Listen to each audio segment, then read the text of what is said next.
dốc Việt Nam đeo băng con tàu quay qua đèo Hải Vân anh bãi tình buồn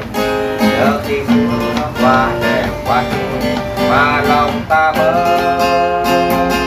vượt qua núi cao. Ngày hôm nay thanh thang con đường lớn nào anh đi theo tôi chào đón ta biết bao niềm vui để bóng con tàu quay là thương nhau anh bắt đầu cho